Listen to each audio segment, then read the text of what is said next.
Assalamualaikum warahmatullahi wabarakatuh. Perkenalkan, nama saya Syabila Saputri dari kelas 2C dengan NIM 44452500015. Di sini saya akan menjelaskan cara membuat boxplot dan melakukan uji one way ANOVA menggunakan RStudio berdasarkan tutorial dari Datanovia.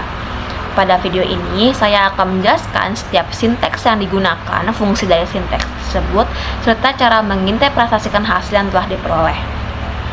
Kita masuk pada RStudio-nya. Di sini terdapat 3 package yaitu library Tidyverse, library ggperf, sama library RSstatics. Nah, library Tidyverse ini digunakan untuk mempermudah pengolahan dan manipulasi data, sedangkan library ggperf digunakan untuk membuat visualisasi data termasuk boxplot. Lalu ada library RSstatics yang digunakan untuk melakukan analisis statistik seperti uji normalitas dan ANOVA. Di sini sebaiknya kita instalisasi terlebih dahulu dengan memencet tools, lalu install package. Kita ketik misal Tidyverse sini sudah ada. Kita install. Namun di sini karena saya sudah menginstalisasi, maka tidak akan saya instalisasi ulang. Jadi langsung saja kita pencet run. Sebentar.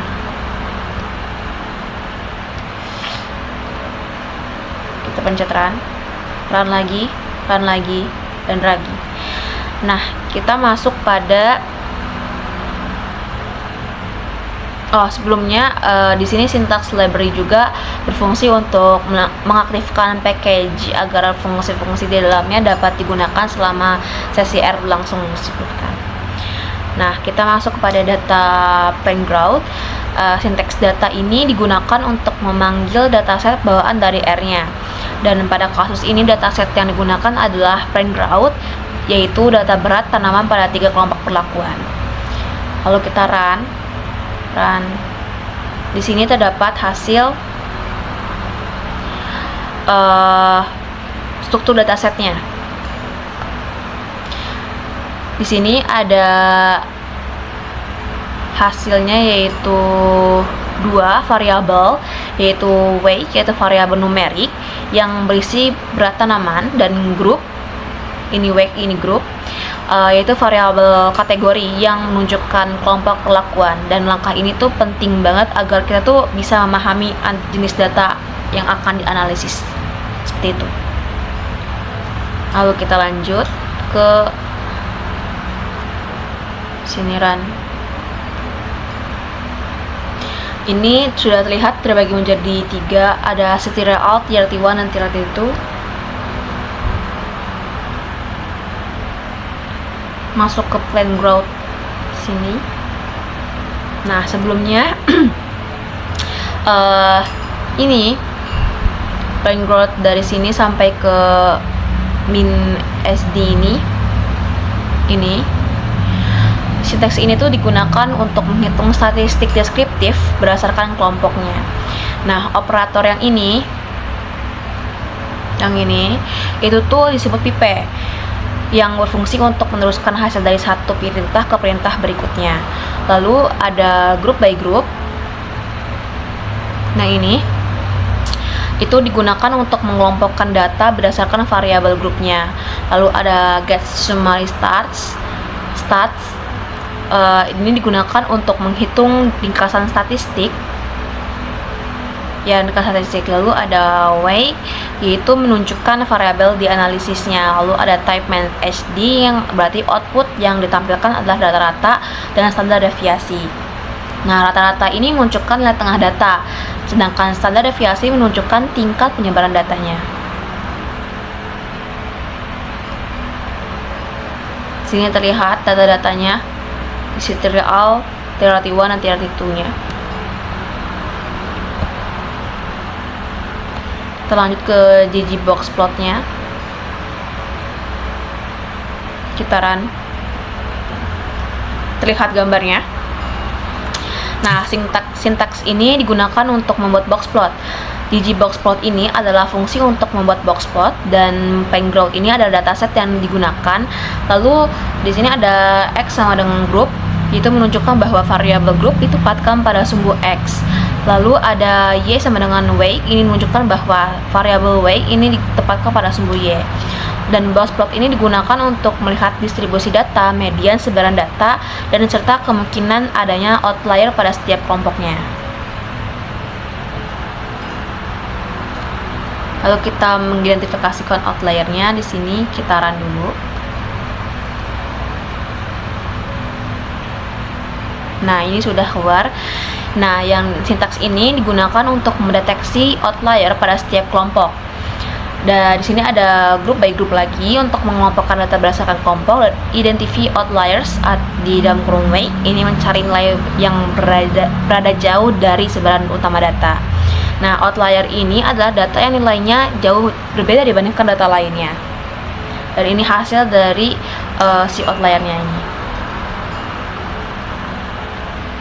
Kita lanjut. Ini adalah, bisa dilihat ya, ini gambar visualisasinya. Kita lanjut ke model. Kita run.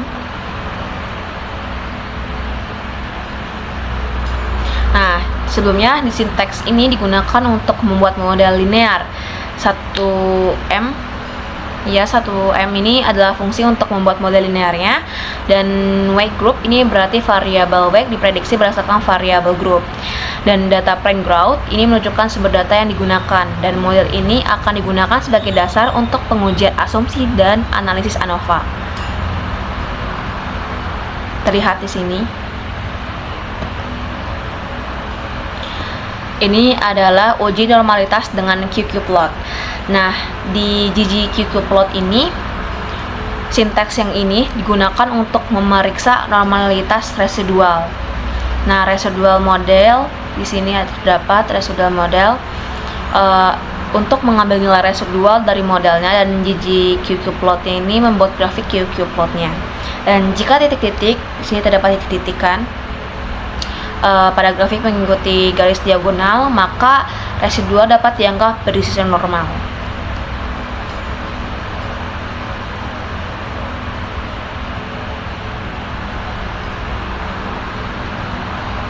Kita lanjut ke Shapiro, kita run.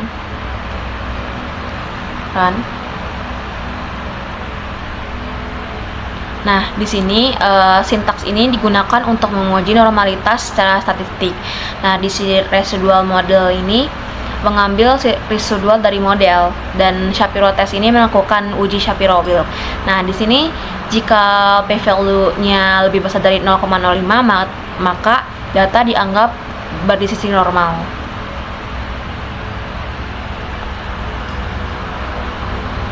Kita lanjut run.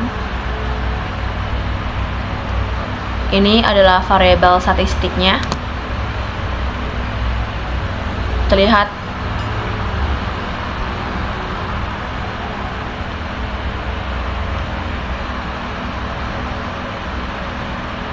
kita run kembali.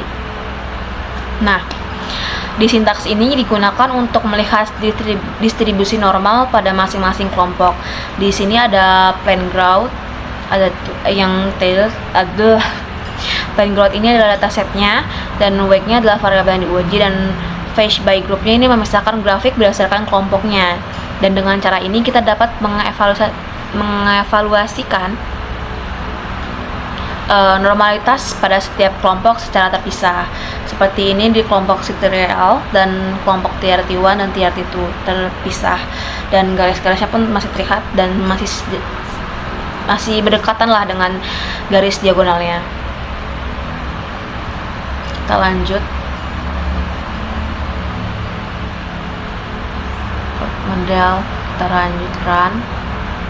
Nah, di sintaks ini kita digunakan untuk membuat plot residual terhadap nilai prediksi. Dan plot model 1 ini menampilkan diagnostik plot pertama dari model linear, dan jika titik-titik tersebar secara acak tanpa pola tertentu, maka asumsi homogenitas ini varians terpenuhinya.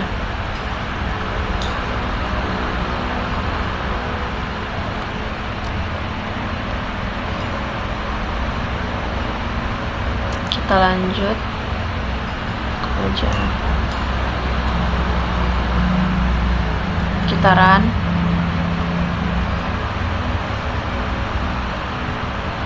run lagi.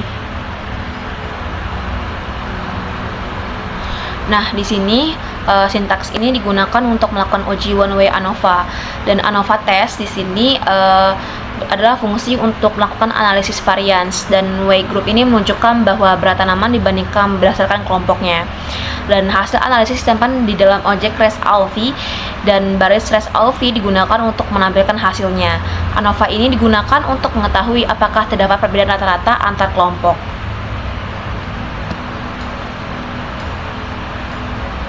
Kita run kembali. Kita lihat hasilnya. Ini adalah nih. Jadi p-value-nya jika kurang dari 0,5 tidak normal, dan dari 0,5 itu normal. Kita run lagi.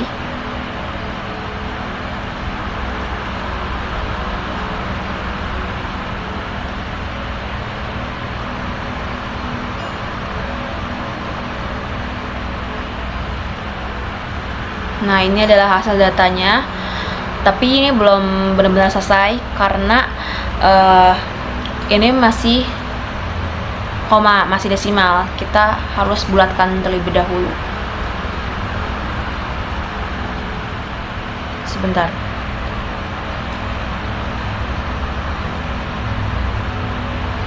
Pencet. Nah, kita bulatkan.